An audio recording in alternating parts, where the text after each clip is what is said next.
Hello students, आज हम पढ़ेंगे पाठ 14 जल।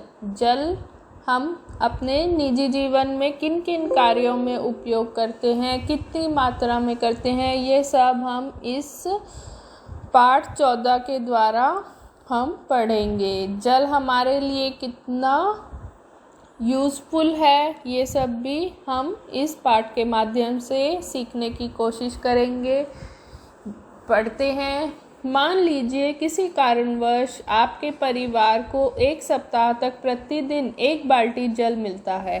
किसी कारणवश क्या होता है, आपके परिवार को 1 बाल्टी ही जल मिल पाता है। कल्पना कीजिए तब क्या होगा। आप अपने सारे दिन के कार्य को एक ही बाल्टी में कैसे पूरा करेंगे। क्या आप खाना पकाना, कपड़े धोना, बर्तन साफ करना और स्नान करने जैसे कार्य कर पाएंगे? सब कार्य हो पाएंगे? नहीं हो पाएंगे, बहुत मुश्किल हो जाएगी 1 बाल्टी जल में। इनके अतिरिक्त अन्य कौन कौन से क्रियाकलाप हैं जिन्हें आप नहीं कर पाएंगे? और भी आप कई कार्य हैं जो नहीं कर पाएंगे। यदि काफ़ी लंबे समय तक हमें आसानी से जल प्राप्त नहीं होगा तो क्या होगा? अगर हमें आसानी से जल नहीं मिलेगा तो क्या होगा? पढ़ते हैं। पीने के अतिरिक्त ऐसे बहुत से क्रियाकलाप हैं जिनके लिए हम जल का उपयोग करते हैं।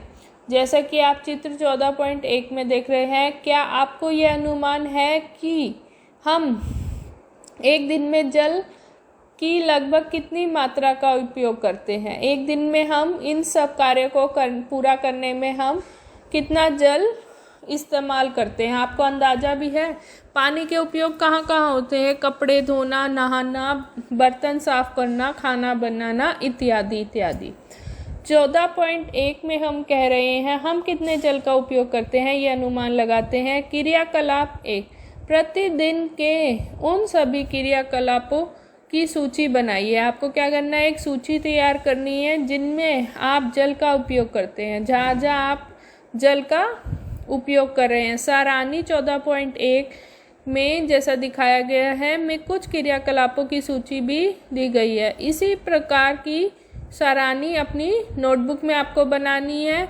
इसी प्रकार की सारांश अपनी नोटबुक में बनाइए। अब पूरे दिन में आप तथा आपके परिवार के सदस्य द्वारा प्रत्येक क्रियाकलाप में प्रयुक्त जल की मात्रा को मापिए। आप कितना जल यूज़ कर रहे हैं, फिर आपने क्या करना है, उसको लिखना है अपनी सारणी में।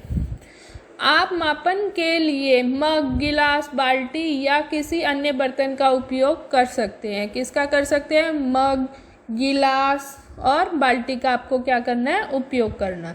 सारांश 14.1 में क्या बता रहे हैं, आपके परिवार द्वारा एक दिन में उपयोग होने वाले जल की मात्रा का अनुमान। एक दिन में आप कितना जल इस्तेमाल करते हैं उसका अनुमान लगाइए और इस सारणी को भरिए। पहले सूची बनानी है, फिर उसमें भरना है। क्रियाकलाप क्या बनाना है, 2 कॉलम बनाने, क्रियाकलाप और उपयोग हुए जल की मात्रा। पानी में पीने में कितना पानी हम इस्तेमाल करते हैं वो आपको बताना है। अगर आपके परिवार में प्रत्येक सदस्य की बात करें, अगर एक परिवार में 4 सदस्य हैं तो दिन में कितना पानी पीने में इस्तेमाल होगा? एक व्यक्ति को 8 गिलास तो कम से कम पानी पीना चाहिए। तो 4 जनों के लिए कितना गिलास पानी चाहिए हमको, वो बताइए। और ब्रश करने में कितना पानी चाहिए हमें? 1 मग ब्रश करने में भी चाहिए। नहाने में 1 बाल्टी नहाने में। बर्तन साफ करने में 2 बाल्टी पानी। कपड़े धोने में 4 बाल्टी पानी। शौचालय में 1 बाल्टी पानी। फर्श साफ करने में 4 बाल्टी। कोई अन्य, अगर आपका दिनचर्या में कोई अन्य काम रह गया हो उसे भी आप उसमें बता सकते हैं जो हमने इस सूची में ना लिखा हो, जहां आप अपने पानी का उपयोग करते हो। जैसे कि कई लोग करते होंगे अपनी गाड़ी साफ करने के लिए इत्यादि इत्यादि, मशीनरी को साफ करने के लिए। परिवार में एक दिन में उपयोग हुए जल की कुल मात्रा को इसके अंदर आपने लिखना। पीने में हमें कितने गिलास चाहिए? 8 गिलास कम से कम। आप देखिएगा अब आप यह जान गए होंगे कि प्रतिदिन आपके परिवार में लगभग कितने जल का उपयोग होता है, कितना सारा हम पानी यूज़ करते हैं एक दिन में। क्या आप अपनी स्वच्छता के लिए एक दिन में उपयोग किए जाने वाले पानी की मात्रा का अनुमान लगा सकते हैं? इस जानकारी का उपयोग करके यह गणना कीजिए कि आपके परिवार को एक वर्ष में कितना जल की आवश्यकता होती है। आप जल की इस मात्रा को अपने परिवार के सदस्यों की संख्या में विभाजित कीजिए। यह आपके परिवार के एक सदस्य की एक वर्ष की जल की आवश्यकता का ज्ञान कराएगा। पता लगाइए कि आपके गांव या शहर में कितने लोग रहते हैं। अब आपको यह बोध हो जाएगा कि आपके शहर अथवा गांव के लिए एक वर्ष में कितने जल की आवश्यकता होगी। हमने क्या करा, एक सारणी बनाई, उसमें हमने लिखा कि हमें कहाँ कहाँ किस किस कार्य को पूरा करने के लिए जल की आवश्यकता होती है। फिर उसे अपने सदस्यों की संख्या के हिसाब से उसे गुना कीजिए। फिर आपको क्या करना है, उसको वर्ष के हिसाब से गुना करना है। फिर अपने गांव में जितने लोग रहते हैं उसके हिसाब से करना है। फिर आपको अनुमान लग जाएगा कि आप कितने जल का प्रत्येक वर्ष इस्तेमाल करते हैं। बूझो जिज्ञासु है कि क्या हमारे देश के विभिन्न क्षेत्रों में रहने वाले लोगों को समान मात्रा में जल उपलब्ध होता है? नहीं हो पाता। क्या ऐसे भी क्षेत्र हैं जहाँ के लोगों को उचित मात्रा में जल नहीं मिलता है? बहुत सारे ऐसे क्षेत्र हैं जहाँ पे लोगों को उचित मात्रा में जल नहीं मिल पाता। वह अपने काम कैसे चलाते होंगे, उनका काम कैसे चलता होगा? आपने ऐसे बहुत से क्रियाकलापों की सूची बनाई है जिनमें आप जल का उपयोग करते हैं। किसका उपयोग करते हैं? जल का। क्या आप सोचते हैं कि हमारी जल की आवश्यकताएं इसी प्रकार के क्रियाकलापों तक ही सीमित है?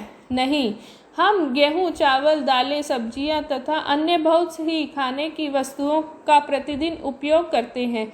हम जानते हैं कि कुछ रेशे जिनका उपयोग हम कपड़े बनाने में करते हैं पौधों से ही तो प्राप्त होता है हमें। क्या इन्हें उगाने के लिए जल की आवश्यकता नहीं होती? इन्हें उगाने के लिए हमें जल की आवश्यकता बिल्कुल होती है। क्या आप जल के कुछ और उपयोग सोच सकते हैं और कहाँ का उपयोग करते हैं वो आप सोचिएगा, इसमें लिखिएगा। हमारे उपयोग में लगभग सभी वस्तुओं के उत्पादन में जल का उपयोग किया जाता है। हमें कोई भी पौधा उगाना है तो उसे क्या चाहिए? जल तो अवश्य ही चाहिए। इसीलिए जल का उपयोग केवल दैनिक कार्यों के लिए ही नहीं वरन बहुत सी वस्तुओं के उत्पादन के लिए भी होता है। और भी अन्य वस्तुएं हैं जिनके उत्पादन के लिए हमें जल की आवश्यकता होती है। 14.2 में हम पढ़ते हैं, हम जल कहाँ से प्राप्त करते हैं, कहाँ से हमें जल मिलता है। आपको उपयोग के लिए जल कहाँ से प्राप्त करते हैं? आप में से कुछ कहेंगे हम नदी, झरने, तालाब और कुएं अथवा हैंडपंप से जल प्राप्त करते हैं। कुछ अन्य कह सकते हैं कि हम जल टूटियों से प्राप्त करते हैं। क्या आपने कभी सोचा है कि टूटियों में जल कहाँ से आता है? जैसा कि आप चित्र 14.2 में देख रहे हैं, टूटियों के द्वारा जो जल हम प्राप्त करते हैं वह जल भी किसी झील, नदी या किसी कुएं से ही प्राप्त किया जाता है, जिसकी आपूर्ति फिर पाइपों के नेटवर्क द्वारा की जाती है। जो ये चित्र आप 14.2 देख रहे हो, ये टूटी में जल कहाँ से आ रहा है? ये भी तो किसी नदी, झील, नलकूपों या कुओं में से पाइप के द्वारा कहाँ आ रहा है? आपकी टूटियों में जल आता है। हम में से प्रत्येक का अपने घर में जल प्राप्त करने का ढंग भिन्न हो सकता है। अतः हम सबके जल के एक से ही स्रोत हैं, जैसे तालाब, झील, नदी तथा कुएं। हम सबकी टूटी अलग हो सकती है पर स्रोत क्या है? एक ही है। और उसे यूज़ करने का ढंग भी अलग हो सकता है पर स्रोत क्या है? एक ही है जहाँ से हमें जल प्राप्त हो रहा है। हमने अपनी चर्चा में कुछ जल स्रोतों का उल्लेख किया है। इन तालाबों, नदियों, झीलों तथा कुओं को भरने के लिए जल कहाँ से आता है? कहाँ से आता है? बूझो चाहता है कि आप अपने जीवन में किसी ऐसे दिन की कल्पना करें जिस दिन जल की आपूर्ति टूटियों द्वारा नहीं हो रही हो। अतः आपको स्वयं बहुत दूर से जल लाना पड़ता है। तब क्या आप जल की उतनी ही मात्रा का उपयोग करेंगे जितनी अन्य दिनों में करते हैं? बिल्कुल नहीं करेंगे। तब हम बहुत सावधानी पूर्वक जल का उपयोग करेंगे। एक और पहेली है। पहेली आपको ये बताना चाहती है कि किसी पुस्तक के एक पृष्ठ के उत्पादन के लिए लगभग 2 गिलास जल की आवश्यकता होती है। हमें अगर किताब का एक पन्ना बनाना है तो उसके लिए हमें 2 गिलास जल की आवश्यकता होती है। अब आगे देख रहे हैं चित्र 14.3। महासागरों ने पृथ्वी के अधिकतर भाग को घेर रखा है। हमारी पृथ्वी पर अधिकतर भाग किसके हैं? महासागरों ने घेर रखा है। ये जो सारा आपको पृथ्वी का आकार नीला नीला दिखाई दे रहा है वो किस लिए है? इतने हमारी पृथ्वी पर जल उपलब्ध है। क्या आप जानते हैं कि पृथ्वी का 2 से तीसरा भाग जल से घिरा हुआ है। इस जल का अधिकांश भाग समुद्रों और महासागरों में है, जैसा कि आप चित्र 14.3 में देख रहे हैं।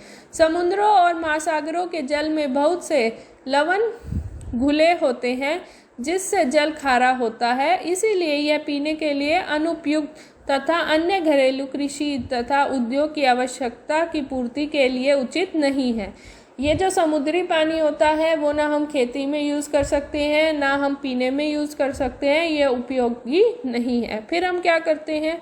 कदाचित आपने S.T. कोलरिज द्वारा 1798 में लिखी गई कविता Rime of the Ancient Mariner की ये 2 पंक्तियाँ सुनी होंगी। हर जगह जल ही जल, पीने के लिए कोई बूंद नहीं। इतने सारा आपकी पृथ्वी पर जल है फिर भी हम उसको पी नहीं सकते क्योंकि वह बहुत खारा होता है।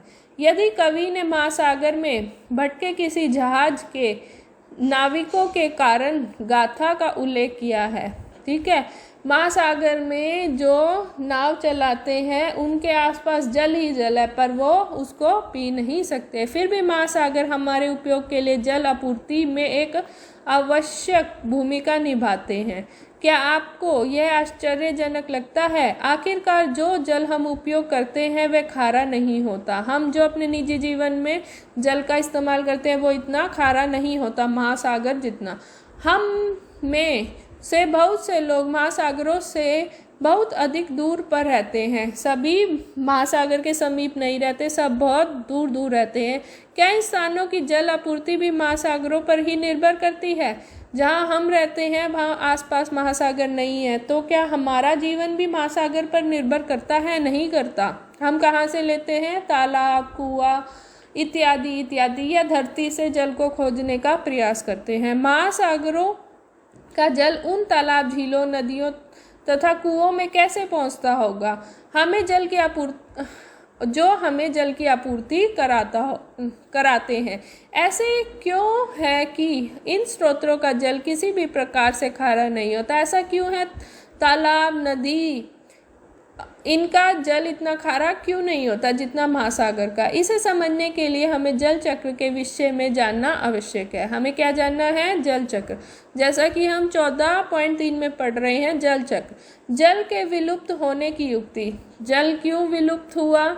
आपने कितनी बार ये देखा कि फर्श पर फैला जल कुछ समय बाद सूख जाता है। आप देखते हो जैसे ही बारिश होती है आपके घर के आसपास फर्श पे कितना सारा जल होता है पर वो थोड़ी ही देर बाद सूख जाता है। ऐसा क्यों होता है? ये जल विलुप्त होता प्रतीत होता है। इसी प्रकार गीले कपड़ों के सूखते समय भी जल विलुप्त हो जाता है। जैसे कपड़े धोते हैं वो भी गीले होते हैं पर कुछ समय पश्चात वो भी सूख जाते हैं। जैसा कि आप चित्र 14.4 में देख रहे हैं, कुछ कपड़े सुखा रखे हैं सूरज की रोशनी में, थोड़ी देर के बाद इसके अंदर से सारा जल विलुप्त हो जाएगा, छुप जाएगा और कपड़े सूख जाएंगे। ऐसा क्यों होता है? वर्ष के पश्चात गीली सड़कों, छतों तथा वर्षा के पश्चात गीली सड़कों, छतों तथा अन्य स्थानों से भी जल विलुप्त हो जाता है। ये जल कहाँ चला जाता है? कहाँ चला जाता है?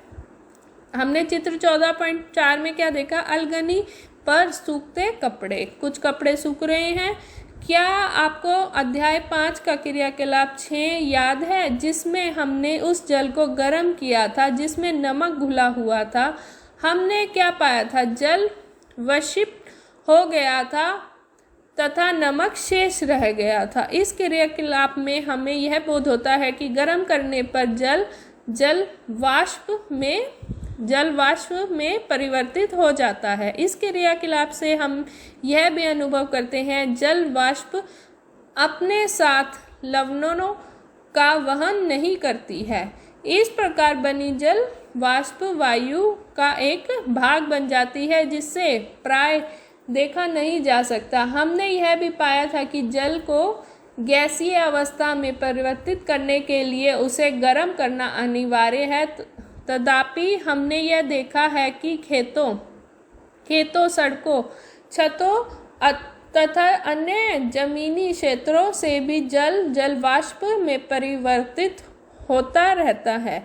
क्या होता है कि इसके अंदर जैसे ही जल को गर्मी प्राप्त होगी, जल क्या है, वेपर में कन्वर्ट हो जाएगा, और वेपर क्या होती है, भाप बन जाएगा, और वो भाप बन के उड़ जाएगा और हमें ऐसा लगेगा कि जल सूख गया है। ये प्रक्रिया होती है, जल वाष्प में परिवर्तित होता रहता है।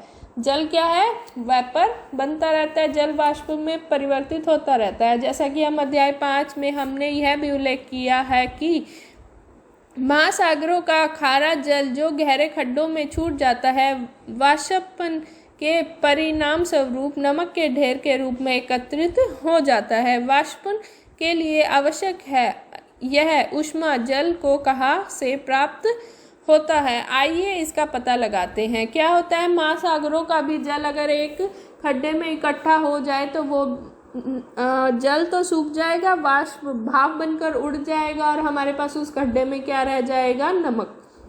क्योंकि महासागर का जल खारा होता है, उससे हमें क्या प्राप्त होता है, नमक।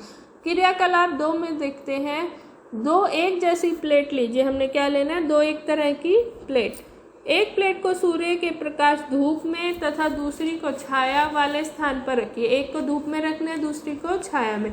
अब इन दोनों प्लेट में बराबर मात्रा में जल भरिए। आपको एक जितना इसमें जल भरना है, जैसा कि आप 14.5 में देख रहे हैं। जल को मापन के लिए आप किसी बोतल के ढक्कन का उपयोग कर सकते हैं।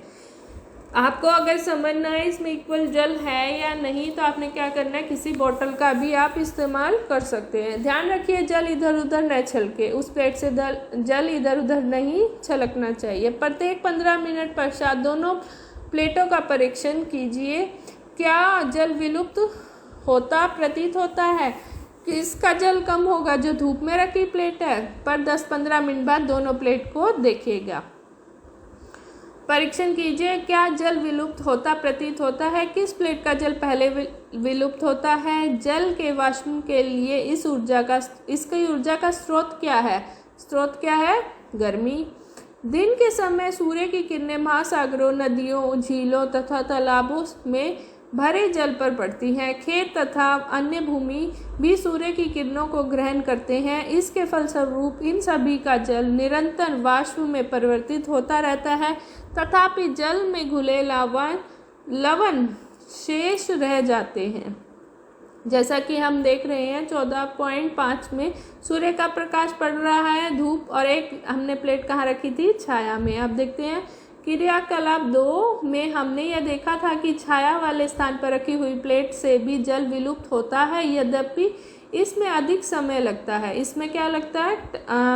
धीरे धीरे जल तो कम होगा, पर इसमें बहुत समय लगेगा। जो सूरज के पास हमने बाहर रखी है, सूरज की रोशनी में रखी है हमने प्लेट, उसका जल जल्दी हमें वाष्प बनता दिखाई दे रहा है।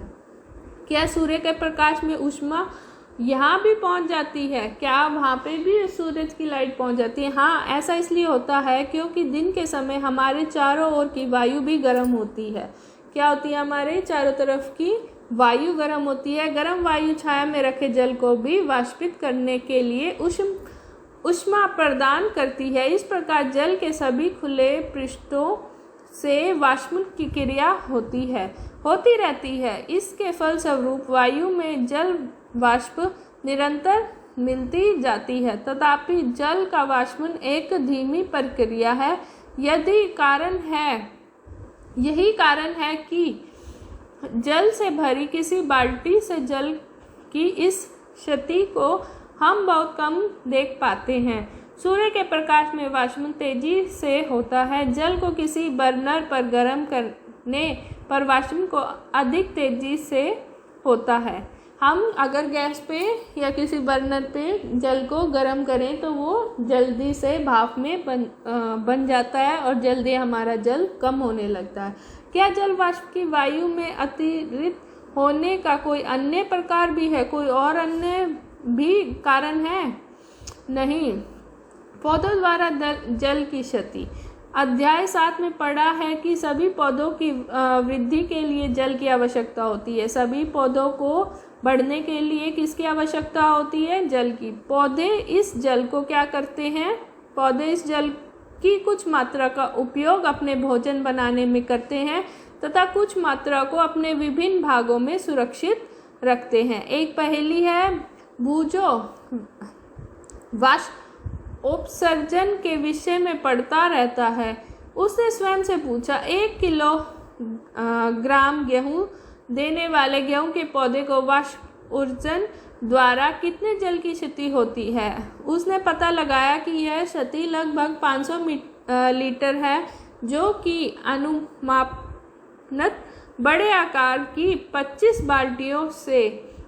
बाल्टियों में भरे जल के बराबर है। क्या अब आप यह कल्पना कर सकते हैं कि वनों, फसलों तथा घास के मैदानों द्वारा कुल मिलाकर जल की कितनी मात्रा की क्षति होती होगी? हमें कितना सारा जल चाहिए होता होगा खेती करने के लिए। अब देखो, पौधे इस जल का शेष भाग वाष्पोत्सर्जन प्रक्रम द्वारा जल वाष्प के रूप में वायु में मुक्त कर देते हैं। क्या आपको अध्याय 7 का यह क्रियाकलाप 4 याद है, जिसमें आपने पत्तियों द्वारा जल के वाष्पोत्सर्जन का परीक्षण किया था? वायु में जल वाष्पन तथा संघन के प्रक्रमों द्वारा प्रवेश करता है। क्या यह जल सदा के लिए लुप्त हो जाता है? नहीं, यह हमें पुनः प्राप्त हो जाता है। जैसे कि हम देखेंगे क्या होता है, भाप के ऊपर बादल बन जाते हैं, बादल बनते हैं तो वर्षा होती है, फिर पुनः हम उसका उतना ही जल इकट्ठा कर लेते हैं। अब देखते हैं क्रियाकलाप 3। जल से आधा भरा गिलास लीजिए। गिलास को बाहर से सूखे कपड़े से पोंछिए। जल में कुछ बर्फ डालिए। 1 या 2 मिनट तक प्रतीक्षा कीजिए। गिलास की बाहरी पृष्ठ में होने वाले परिवर्तन का परीक्षण कीजिए। जैसा कि आप 14.6 में देख रहे हैं, गिलास है, उसके अंदर क्या डाल रखी है? आधा जल से भरा है, उसके अंदर क्या डाली? बर्फ। पर हमने बाहर से गिलास पहुंच दिया था, पर वो पुनः क्या हो जाएगा? उसके ऊपर जल की कुछ कणिकाएं जम जाएंगी, बाहर की तरफ दिखेंगी। गिलास की बाहरी सतह पर जल की बूंदें कहाँ से आती हैं? बर्फ युक्त जल से भरे गिलास की बाहरी सतह पर बाहर की हवा को ठंडा कर देती हैं और जल वाष्प गिलास की सतह पर संघनित हो जाती हैं। संघन के इस प्रक्रम को हम अध्याय 5 के क्रियाकलाप 7 में देखा था। ठीक है, क्या हुआ था? बाहर की तरफ गर्म हवा है बाहर, तो उसे क्या बन जाते हैं? वो बाहर से गर्म करने की कोशिश करता है पानी को, तो उसकी कुछ बूंदें हमें बाहर बनी हुई दिखाई देती हैं। बर्फ व जल से भरे गिलास के भारी पृष्ठ पर प्रकट जल की बूंदें। अब आगे पढ़ते हैं। एक पहेली है। पहेली ने सर्दियों के प्रातःकाल घास की पत्तियों पर ओस की बूंदें देखी हैं। क्या आपने भी कभी शीत ऋतु में प्रातःकाल पत्तियों पर धातु के पृष्ठों जैसी लोहे की ग्रिल तथा दरवाजों पर इस प्रकार की ओस की बूंदें देखी हैं? क्या यह भी संघन के कारण है? क्या आपने गर्मियों में भी प्रातःकाल ऐसा होते देखा है? ऐसा होते गर्मियों में होता है? नहीं होता, सिर्फ ये सर्दियों में ही होता है। जल को पृथ्वी के पृष्ठ पर पुनः वापस लाने में संघन प्रक्रम की एक महत्वपूर्ण भूमिका है। यह कैसे होता है? जैसे जैसे हम पृथ्वी के पृष्ठ के ऊपर जाते हैं, ताप कम हो जाता है। जैसे जैसे वायु ऊपर उठती जाती है, ठंडी होती जाती है। पर्याप्त ऊंचाई पर वायु इतनी ठंडी हो जाती है कि इसमें उपस्थित जल वाष्प संघनित होकर छोटी छोटी जल की बूंदों जिन्हें जल कणिका कहते हैं में परिवर्तित हो जाता है। यह ही छोटी जल कणिकाएं जो वायु में तैरती रहती हैं हमें बादलों के रूप में दिखाई देती हैं। जैसा कि हम 14.7 में देख रहे हैं, बादल बन जाएंगे उन कणिकाओं के, फिर वर्षा होगी, फिर से हमें पुनः जल की प्राप्ति हो जाएगी। इस प्रकार बनी हुई बहुत सी जल कणिकाएं आपस में मिलकर एक बड़ा आमाप की जल की बूंदें बनाती हैं। चित्र 14.7 में बादल देखा। अब आगे देखते हैं। सर्दियों में प्रातःकाल धरती के पास बूझों ने कोहरा देखा है। यह विचार कर रहा है कि क्या यह भी ठंडी धरती के पास जल वाष्प का संघन है। आप क्या सोचते हैं? बिल्कुल है। जहाँ ज़्यादा ठंडी होगी धरती और वहाँ पे इसका मतलब पानी की मात्रा ज़्यादा है, जैसे ही धूप की किरणें पड़ेंगी उसके ऊपर वो क्या हो जाएगा, भाप बनना शुरू हो जाएगा। उसी हिसाब से उस जगह पर उतना ही कोहरा ज़्यादा होता है, दिखाई देता है हमें। अब इसमें क्या पड़ा था, जल की बूंदें बनाती हैं। इनमें से कुछ जल की बूंदें इतनी भारी हो जाती हैं कि वह नीचे की ओर गिरने लगती है। इन गिरती हुई बूंदों को ही हम वर्षा कहते हैं। विशेष परिस्थितियों में यह ओले या हिम के रूप में भी गिर सकती है। इस प्रकार वाष्प तथा वाष्पोत्सर्जन द्वारा जल वायु में चला जाता है, बादल बनते हैं और वर्षा, ओले तथा हिम के रूप में, हिम मतलब बर्फ के रूप में जल पुनः धरती पर वापस आ जाता है। 14.4 में पढ़ेंगे पुनः महासागरों की ओर। वर्षा तथा हिम के रूप में पृथ्वी के विभिन्न भागों में आए जल का क्या होता है, प्राय समस्त भूपृष्ठ महासागरों के तल से ऊंचे हैं। वर्षा तथा हिम के रूप में भूमि पर गिरा अधिकांश जल अत्यंत महासागरों में वापस चला जाता है। यह विभिन्न ढंगों से होता है। पर्वतों पर हिम पिघलकर जल बन जाती है। यह जल पहाड़ों से झरनों तथा नदियों के रूप में नीचे गिरता है। जैसा कि आप 14.8 में देख रहे हैं चित्र। कुछ जल जो वर्षा के रूप में भूमि पर गिरता है वह भी नदियों और झरनों के रूप में बह जाता है। अधिकांश नदियां भूमि पर लंबी दूरी तय करती हैं और अंततः किसी समुद्र या महासागर में गिर जाती हैं। तथापि कुछ नदियों का जल झीलों में बह जाता है। वर्षा का जल भी झीलों तथा तालाबों को भर देता है। वर्षा के जल का कुछ भाग भूमि द्वारा सोख लिया जाता है और मृदा में विलुप्त हुआ प्रतीत होता है। इस जल का कुछ भाग वाष्प तथा वाष्पोत्सर्जन द्वारा क्या है, वापस वायु में चला जाता है। देखो 14.8 चित्र में क्या दिखा रहा है, वर्षा का जल झरनों और नदियों के रूप में बहता है। शेष जल धीरे धीरे भूमि के नीचे रिसता रहता है। इस जल का अधिकांश भाग हमें भौम जल के रूप में उपलब्ध हो जाता है। कुएं का भ्रमण भौम जल से ही होता है। इसी प्रकार कुछ झीलों के जल का स्रोत भी भौम जल ही होता है।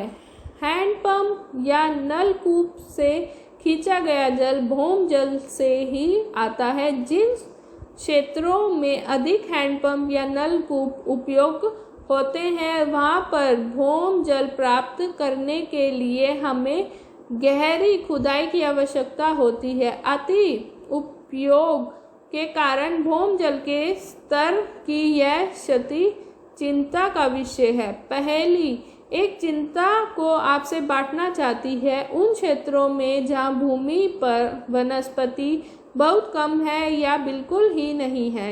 वहां वर्षा का जल शीघ्र बह जाता है। बहुत से ऐसे ही क्षेत्र हैं जहां पर अधिकांश जमीन कंक्रीट से ढकी होती है। ऐसी भूमि में जल का रिसाव बहुत कम होता है, जिससे अत्यंत भौम जल की उपलब्धता प्रभावित हो जाती है। वर्षा का बहता जल आपके साथ मृदा के ऊपरी पृष्ठ को भी भा ले जाता है। अब हम ये जानते हैं कि भूमि की सतह पर वर्षा रूपी जल ओले तथा हिम के रूप में महासागरों में वापस पहुंच जाता है। इस प्रकार जल पृथ्वी की ऊपरी सतह में जल वाष्प के रूप में वायु में जाता है, वर्षा ओले तथा हिम के रूप में वापस लौटता है। जल चक्र, ये था हमारा जल का चक्र, और अंत में वापस महासागरों में लौट जाता है। जल के इस प्रकार चक्रण करने को जल चक्र कहते हैं। जैसा कि आप 14.9 चित्र में देख रहे हैं, समुद्र तथा भूमि के बीच यह जल चक्र एक निरंतर प्रक्रम है। यह भूमि पर जल की आपूर्ति बनाए रखता है। क्या होता है, महासागर में जो जल है वो गर्म होता है दिन के समय और भाप बन के उड़ जाता है, ऊपर की तरफ उड़ जाता है, तो वो क्या बन जाते हैं, ऊपर की तरफ बादल बन जाते हैं। फिर क्या, बादल बनने के बाद उनसे हमें क्या होता है, जहाँ मैदानी इलाके हैं वहाँ पे वर्षा होने लग जाती है, जहाँ पहाड़ी इलाके हैं वहाँ पे बर्फ़ के रूप में वो गिरता है बादल से। फिर क्या होता है इस प्रक्रिया को, फिर जब जैसे ही दिन के समय तापमान गर्म होता है तो वो वर्षा जो हुई है वो हमारी कहाँ इकट्ठी होगी, उसका सारा जल नदी तालाब महासागरों में, और जो पहाड़ों से भी हमें बर्फ़ का जो जल पिघल के आएगा वो भी कहाँ पे जाके मिलेगा, महासागर में। इसी तरह यह प्रक्रिया चलती रहती है और जल हमारा एक समान रहता है। 14.5 में देखेंगे, यदि बाहरी वर्षा हो तो क्या होगा। वर्षा का समय, अवधि तथा मात्रा विभिन्न स्थानों पर भिन्न भिन्न होता है। संसार के कुछ भागों में पूरे वर्ष वर्षा होती रहती है, जबकि ऐसे स्थान भी हैं जहां पर वर्षा कुछ दिनों के लिए होती है। हमारे देश में अधिकांश वर्षा मानसून के मौसम में होती है।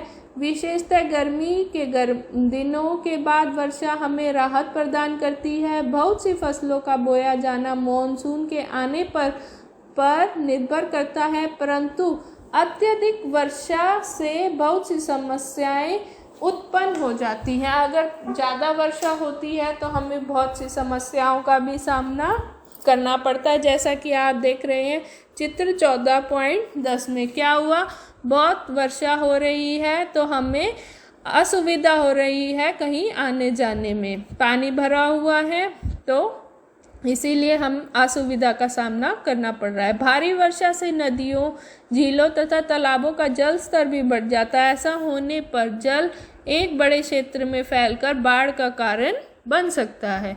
यह खेतों, वनों, गांवों और शहरों को जलमग्न कर सकता है। चित्र 14.11 में देख रहे हैं, हमारे देश में बाढ़ से फसलों, पालतू जानवर, संपदा तथा मानव जीवन की अपार क्षति होती है। इससे कौन कौन क्षतिग्रस्त होते हैं, बाढ़ आ जाए तो पालतू जानवर, फसल, मानव जीवन। जैसे कि ये स्थिति है, जैसा आप देख रहे हैं 14.11 में किसी बाढ़ग्रस्त क्षेत्र का दृश्य। बाढ़ के समय जल में रहने वाले जीव भी बह जाते हैं।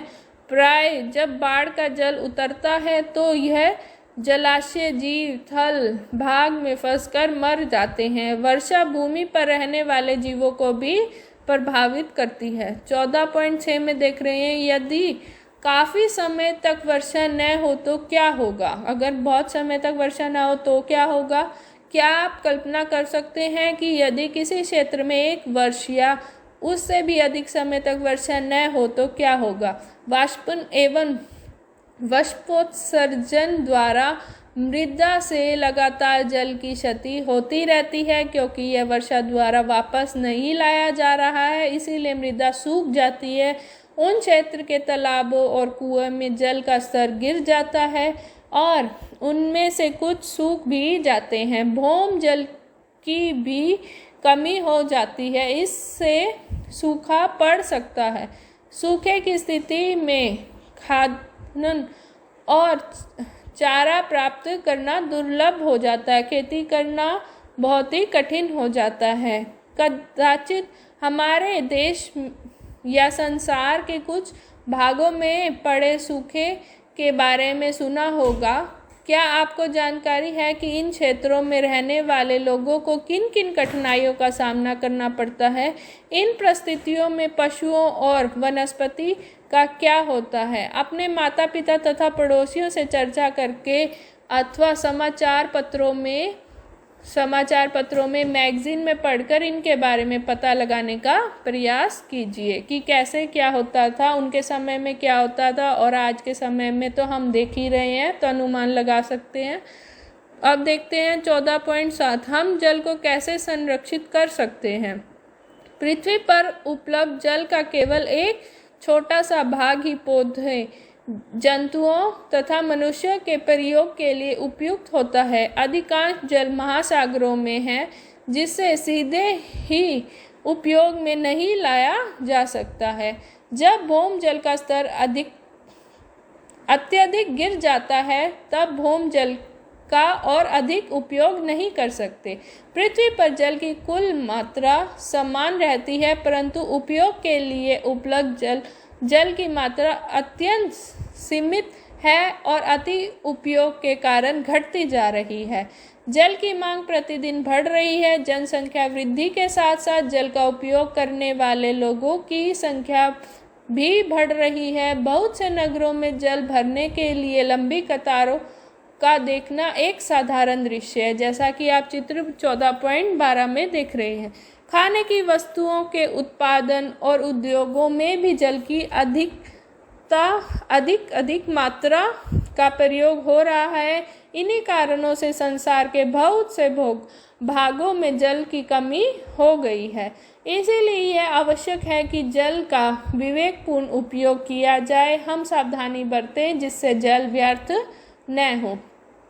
जल एकत्र करने के लिए लंबी लंबी कतारें आप 14.12 पिक्चर में देख रहे हैं।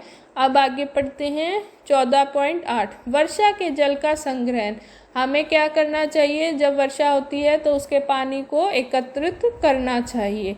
वर्षा के जल को एकत्र करने और उसका भंडारण करके बाद में प्रयोग करना जल की उपलब्धता में वृद्धि करने का एक उपाय है। इस उपाय द्वारा वर्षा का जल एकत्र करने को वर्षा जल संग्रहण कहते हैं। वर्षा जल संग्रहण का मूल मंत्र यह है कि जल जहाँ गिरे वहीं एकत्र कीजिए। वर्षा के उस जल का क्या होता है जो ऐसे क्षेत्रों में गिरता है जहाँ अधिकांश क्षेत्रों में कंक्रीट की सड़कें और मकान होते हैं। यह नालियों में बह जाता है। क्या ऐसा नहीं है? ऐसा ही है। वहाँ पे एकत्रित नहीं हो पाता जल, वो कहाँ चला जाता है? नालियों में। इस प्रकार वर्षा जल का कुछ भाग बहकर नदियों या झीलों तक पहुँचता है, जो कि बहुत दूर पर हो सकते हैं, क्योंकि यह जल हमारे चारों ओर भूमि में वापस नहीं गया है। अतः इस जल को घरों में वापस लाने के लिए हमें अत्यधिक प्रयास करने की आवश्यकता होगी। वर्षा जल संग्रहण की यह 2 तकनीकों का उल्लेख किया है। छत के ऊपर वर्षा जल संग्रहण। इस प्रणाली में भवनों की छत पर एकत्रित वर्षा के जल को भंडारण टैंक में पाइपों द्वारा पहुंचाया जाता है। इस को हम देख रहे हैं 14.11 चित्र में। छत पर वर्षा का जल कैसे संग्रह करा है उन्होंने, फिर पाइप द्वारा उसका कैसे इस्तेमाल कर रहे हैं। जल में छत पर उपस्थित मिट्टी के कण हो सकते हैं, जिन्हें उपयोग करने से पहले निस्संदित करना आवश्यक होता है। इस जल को भंडारण टैंक में एकत्रित करने के स्थान पर सीधे ही पाइपों द्वारा जमीन में बने किसी गड्ढे तक ले जाया जा सकता है, जहां यह मिट्टी में रिसाव द्वारा भूमजल की पुनः प्राप्ति करेगा। जैसा आपने देखा 14.11 में। अब क्या है इसके अंदर? एक दूसरा विकल्प यह है कि सड़क के किनारे बनी नालियों द्वारा एकत्रित वर्षा का जल भूमि में सीधे पहुंचने दिया जाए। प्रमुख शब्द क्या क्या थे इस पाठ में? बादल, संघन, सूखा, वाष्पन, बाढ़, ओला, महासागर, वर्षा जल संग्रहण, हिम, जल वाष्प, जल चक्र। आगे सारांश क्या है इस पाठ का? जल जीवन के लिए आवश्यक है। वायु में वाष्प और वाष्प उत्सर्जन से जल वाष्प मिलती रहती है। जल वाष्प वायु में संघनित होकर छोटी छोटी जल की बूंदें बनती हैं जो बादल जैसी दिखाई देते हैं। बहुत सी छोटी जल की बूंदें परस्पर मिलकर वर्षा, हिम अथवा ओलों के रूप में गिरती हैं। वर्षा, ओले तथा हिम नदियों, झीलों, तालाबों, कुओं तथा मिट्टी के जल की पुनः पूर्ति करते हैं। अगला है महासागरों तथा जलीय भागों के बीच जल के चक्रण को जल चक्र कहते हैं। अत्यधिक वर्षा से बाढ़ आती है, जबकि लंबे समय तक वर्षा न होने से सूखा पड़ सकता है। पृथ्वी पर उपयोग करने योग्य जल की मात्रा सीमित है, इसीलिए विवेकपूर्ण उपयोग ही आवश्यकता है। अभ्यास में देखते हैं, नीचे दिए गए रिक्त स्थानों की पूर्ति कीजिए। जल को वाष्प में परिवर्तन करने के प्रक्रम को क्या कहते हैं? जल वाष्प। ख भाग में देखते हैं, जल वाष्प को जल में प्रवृत्त करने की प्रक्रम को क्या कहते हैं? वो बताइएगा। हमने ऊपर पढ़ा था कि जल भाप बन गया तो पुनः जल की कैसे प्राप्ति हो, वो बताइएगा उस प्रक्रिया को, और जल से भाप की प्रक्रिया को बताइएगा। ख भाग में क्या है? ग भाग में एक वर्ष या इससे अधिक समय तक वर्षा न हो तो उस क्षेत्र में क्या देखा जाता है? क्षेत्र में डैश लाता है, सूखा लाता है। अत्यधिक वर्षा होने से क्या होती है? बाढ़ आती है। प्रश्न 2 में देखते हैं, नीचे लिखे में से प्रत्येक का क्या यह वाष्प अथवा संघन के कारण से है? क भाग, ठंडे जल से भरे गिलास की भारी सतह पर जल की बूंदों का दिखना। बिल्कुल दिखाई देती है। किस लिए दिखाई देती है? क्योंकि बाहर गर्म वायु होती है, ग्रीष्म वायु चल रही होती है और हमारा गिलास ठंडा होता है और वो उसे क्या करने की कोशिश करती है? अपनी ओर भाप बनाने की कोशिश करती है। तो वो क्या होता है? वो जो सारी बूंदें हैं वो गिलास की भारी सतह पर हमें दिखाई देती हैं। ख भाग, गीले कपड़ों पर इस्त्री करने पर भाप का ऊपर उठना। गीले कपड़ों पर जब हम इस्त्री करते हैं तो भाप ऊपर क्यों उठती है? अभी हमने ऊपर पढ़ा था कि उसके अंदर क्या होता है, कपड़ों के अंदर जब गीले होते हैं तो उसको गर्मी मिलेगी तो क्या होगा? उसमें से भाप निकलेगी। भाप का मतलब वाष्प बनेगी, तो वो क्या होगा? हमें ऊपर उड़ती हुई दिखाई देगी। ग, सर्दियों में प्रातःकाल कोहरे का दिखना। सर्दियों में प्रातःकाल कोहरा दिखता है, बिल्कुल दिखाई देता है हमें सर्दियों में प्रातःकाल कोहरा।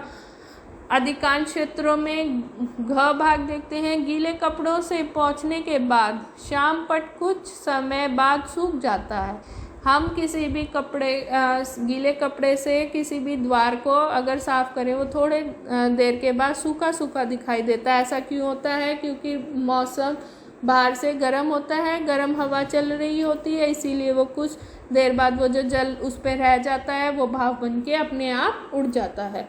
ड में देख रहे हैं, गर्म छड़ के ऊपर जल छिड़कने से भाप का ऊपर उठना। हम किसी भी गर्म वस्तु के ऊपर जल छिड़केंगे तो हमें ऐसे लगेगा कि भाप बन के उड़ रहा है, और ऐसा ही होता है।